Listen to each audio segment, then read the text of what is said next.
ಪ್ರಜಾಪ್ರಭುತ್ವದ ವಿರೋಧಿ. 2014ರಿಂದ ಈ ದೇಶದಲ್ಲಿ ಏನಾಗ್ತದೆ, ನರೇಂದ್ರ ಮೋದಿ ಅವರು ಪ್ರಧಾನಮಂತ್ರಿಯಾಗಿ ಭಾಳಷ್ಟು ಕನಸುಗಳನ್ನ ಜನರಿಗೆ ಬಿತ್ತಿದ್ರು. ಒಳ್ಳೆಯ ದಿನಗಳು ಬರ್ತಾವೆ, ಅಕ್ಷಯ ದಿನ.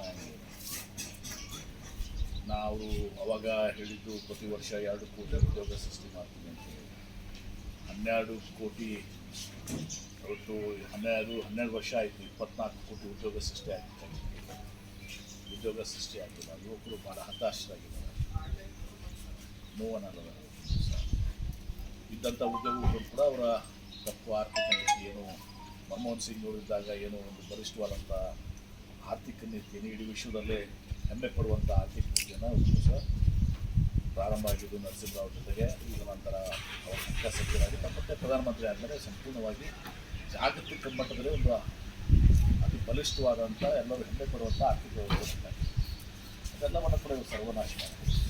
ನಾವು ನೋಡ್ತೀವಿ, ಅವಾಗ ಹೇಳ್ತಾ ಇದ್ರು ಪೆಟ್ರೋಲ್ ರೇಟ್ ಬಗ್ಗೆ ಮಾತಾಡ್ತಾ ಇದ್ರು, ಡೀಸೆಲ್ ರೇಟ್ ಬಗ್ಗೆ ಮಾತಾಡ್ತಿದ್ರು, ಗ್ಯಾಸ್ ಸಿಲಿಂಡರ್ ಬಗ್ಗೆ ಮಾತಾಡ್ತಾ ಇದ್ರು.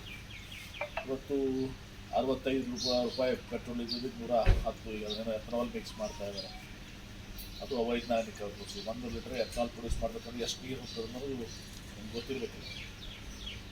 1 ಲೀಟ್ರ್ ಎಥನಾಲ್ ಪ್ರೊಡ್ಯೂಸ್ ಮಾಡೋಕ್ಕೆ ರೈತರ ಏನು ಕಬ್ಬು ಬೆಳೀಲಿಕ್ಕೆ ಮತ್ತು ಉಳಿದು ಭತ್ತ ಬೆಳೀಲಿಕ್ಕೆ ಆ ಎಥನಾಲ್ಗೆ ಒಂದು ಬಾಜು ಇಂಜಿನ್ಗಳಿಗೂ ಆಗ್ತವೆ, ಅದನ್ನು ಸಂಪೂರ್ಣವಾಗಿ ವೈಜ್ಞಾನಿಕವಾಗಿ ಎಲ್ಲ ಮಾಡ್ಕೋಬೇಕು ಅನ್ನೋದು ಮಾತು ಒಂದು ಭಾಗ ಆಗಿದ್ದರೆ, ಇನ್ನೊಂದು ಭಾಗ 1 ಲೀಟ್ರ್ ಎಥನಾಲ್ ಬೆಳೀಲಿಕ್ಕೆ ನೀವು ನೋಡಿರಿ, ತಗೊಳ್ರಿ, ರಿಸರ್ಚ್ ಮಾಡಿರಿ ಎಷ್ಟು ನೀರು ಬೇಕಾಗ್ತದೆ. ರೈತರ ಕುಡಿ ನೀರು ಅಲ್ಲಿ ಎಥನಾಲ್ ಹೋಗ್ತದೆ. ಪೆಟ್ರೋಲ್ ರೇಟ್ ಜಾಸ್ತಿ ಆಯಿತು, ಡೀಸೆಲ್ ರೇಟ್ 58 ರೂಪಾಯಿ, 98 ರೂಪಾಯಿ, 100 ರೂಪಾಯಿ. ಗ್ಯಾಸ್ ಸಿಲಿಂಡರ್ 415 ರೂಪಾಯಿ, ಈಗ 1000 ರೂಪಾಯಿ ಮೇಲೆ ಆಗಿದೆ. ಡಾಲರ್ ಬಗ್ಗೆ ಭಾಳ ಹೇಳ್ತೇವೆ. ಡಾಲರ್ ಏನು ತೋರಿಸ್ತದೆ ಅಂದರೆ ಆ ದೇಶದ ಒಂದು ಪ್ರಧಾನಮಂತ್ರಿಯ ಆ ದೇಶದ ಒಂದು ಆರ್ಥಿಕ ನೀತಿಯನ್ನು ತೋರಿಸ್ತದೆ. ಆವಾಗ 56 ರೂಪಾಯಿ ಇತ್ತು ಡಾಲರ್. ಅವಾಗ ಇವರೇ ಭಾಷಣ ಮಾಡಿದಂಥ ತುಣುಕದ ನೋಡಿದ್ದೀನಿ ಎಲ್ಲರೂ ಕೂಡ. ನೋಡಿ ಏನು ತೋರಿಸ್ತದೆ, ಇದು ಪ್ರಧಾನಮಂತ್ರಿಯ ವೈಫಲ್ಯ ತೋರಿಸ್ತದೆ. ಎಷ್ಟು ಈ ದೇಶ ದುರ್ಬಲ ಆಗಿದೆ ಅಂತ, ಎಷ್ಟು ದುರ್ಬಲ ಪ್ರಧಾನಮಂತ್ರಿ ಇದ್ದಾರೆ ಅಂತ ತೋರಿಸಿದ್ರು. ಇವತ್ತು ಡಾಲರ್ 98 ರೂಪಾಯಿ. ಮನಮೋಹನ್ ಸಿಂಗ್ ಅವ್ರು ದುರ್ಬಲ ಇದ್ದ ಅಥವಾ ಇವ್ರು ದುರ್ಬಲರಾಗಿದ್ದಾರೆ? ಲಾಠಿ ಚಾರ್ಜ್ ಆಗಿದೆ. 1 ನಿಮಿಷ ಮತ್ತೆ ಕಂಪ್ಲೀಟ್ ಹಿಂಗೆ ಕೈ ಮಾಡ್ತೀವಿ, ಹಿಂಗೆ ಡಾಲರ್ ರೇಟ್ ಹಿಂಗೆ ಕೈ ಮಾಡ್ತೀವಿ. ನೋಡಿ ಅದನ್ನೆಲ್ಲ ಹಿಂಗೆ ಬೇಕಾದ್ರೆ ಇಲ್ಲಿಕನ್ನ ಕಳಿಸ್ತೀನಿ. ಪ್ರಿಯಾಂಕರಿಗೆ ಅವ್ರು ಕಳಿಸಿರ್ತಾರೆಲ್ಲ ಗೊತ್ತಿರ್ತದೆ ನಿಮಗೆ, ಅದನ್ನು ಕೂಡ ಹೇಳ್ತಾ ಇದ್ದೀನಿ. ಆಮೇಲೆ ಇವತ್ತು ಈ ಪ್ರಶ್ನೆ ನೀಟ್ ಆಗಲಿ ಮತ್ತೊಂದಾಗಲಿ ಪ್ರಶ್ನೆ ಗೊತ್ತಿರೋದು ಎಷ್ಟು ಕಷ್ಟ ಇದೆ, ಎಷ್ಟು ಜನ ಪಾಪ ಜೀವ ಕಳ್ಕೊಂಡ್ರು. ಅದಕ್ಕೆ ಇವತ್ತು ಅದನ್ನು ಸ್ವಯಂ ಒಬ್ಬ ಸುಪ್ರೀಂ ಕೋರ್ಟ್ ಚೀಫ್ ಜಸ್ಟಿಸು ಈ ಎಲ್ಲ ಜಿರಳೆಗಳು ಅಂತೇಳಿ ನಾವೆಲ್ಲ ಜೊಡಗ ಅಂತೀವಿ ನಮ್ಮಲ್ಲಿ ಭಾಷೆದ. ನಾವು ನಿಮ್ಗೆ ಏನಾದರೂ ಗುಲ್ಬರ್ಗ ಅಂತ ಗೊತ್ತಿಲ್ಲ, ಜೊಡಿಗೆ ಅಂತೀವಿ ಗುಲ್ಬರ್ಗದ.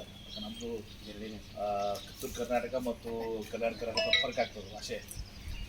ಜೊಡ್ಗ ಅಂತೀವಿ ನಾವು, ಜೊಡ್ಗ ಅಂತೀವಿ. ಅದು ಜಿರ್ಲೆ, ಅವ್ರ ಜಿರ್ಲೆ ಅಂತಾರೆ ಹಳೆ ಬಯಸಿದಾಗ. ಕಾಕ್ರೋಚ್ ಇಂಗ್ಲೀಷ್ನಾಗ. ಅವರು ಕಾಕ್ರೋಚ್ ಅಂತಿದ್ದಕ್ಕೆ ಇವರೆಲ್ಲ ಕೆಲಸ ಇಲ್ಲ. ಕಾಕ್ರೋಚ್ ಅಲ್ಲ. 24 ಕೋಟಿ ಉದ್ಯೋಗ ಕೊಡಿಸಿಲ್ಲ ಮೋದಿಯವರು. ಎಲ್ಲ ಬೆಲೆ ಏರಿಕೆ ಆಗಿದೆ. ಪಕೋಡ ಮಾರಕ್ಕೆ ಹೋಗ್ರಿ ಅಂತಿದ್ರು. ಪಕೋಡ ಮಾರ್ಬೇಕಂದ್ರೆ ಎಣ್ಣೆ ತುಟ್ಟಾಗಿದೆ, ಅದನ್ನು ಕೂಡ ಆಗಿದೆ. ಇಂಥದ್ದಿದ್ದಾಗ ಯುವಕರಿಗೆ ದೇಶದ ಪ್ರಜಾಪ್ರಭುತ್ವದ ಒಂದು ಅಡಿಯಲ್ಲಿ ಸಂವಿಧಾನಾತ್ಮಕ ಹಕ್ಕಿರುತ್ತದೆ ಸರ್.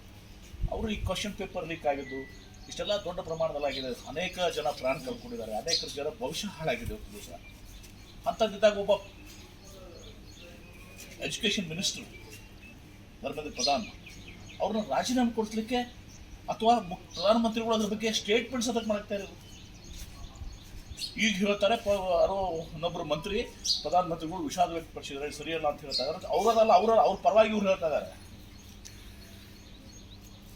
ಒಂದು ಡೆಲಿಗೇಷನ್ ಪ್ರಧಾನಮಂತ್ರಿ ಭೇಟಿ ಆಗಕ್ಕೆ ಎಲ್ಲೇ ಹೋಗಿ ಯಾರ್ಯಾರ್ದೋ ಡೆಲಿಗೇಷನ್ ಭೇಟಿ ಆಗ್ತೀರಿ.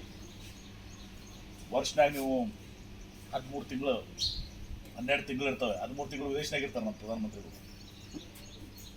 ಮತ್ತು ಡೆಲಿಗೇಷನ್ ಯುವಕರ ಡೆಲಿಗೇಷನ್ ಭೇಟಿ ಆಗ್ತಾ ಇರಲಿಲ್ಲ. ಕರೆಸಿ ಅವ್ರದ್ದು ಅರ್ಥ ಮಾಡಿಕೊಂಡು, ಇಲ್ಲಪ್ಪ ನಾವು ಈ ಥರ ತಪ್ಪಾಗಿದ್ದಾವೆ, ಆ ವ್ಯವಸ್ಥೆಯನ್ನು ಬಲಪಡಿಸ್ತೀವಿ, ಸುಧಾರಣೆ ಮಾಡ್ತೀವಿ. ಅಥವಾ ಪಬ್ಲಿಕ್ನು ಕೂಡ ಎಕ್ಸ್ಪರ್ಟ್ಸ್ ಕೂಡ ಸಲಹೆ ಸೂಚನೆ ಕೊಡ್ಕೊಂಡು ಎಲ್ಲ ಕಡೆ ಬೇರೆ ಬೇರೆ ಕಡೆ ಎಲ್ಲಿ ಬೆಸ್ಟ್ ಪ್ರಾಕ್ಟೀಸಸ್ ಇದಾವೆ.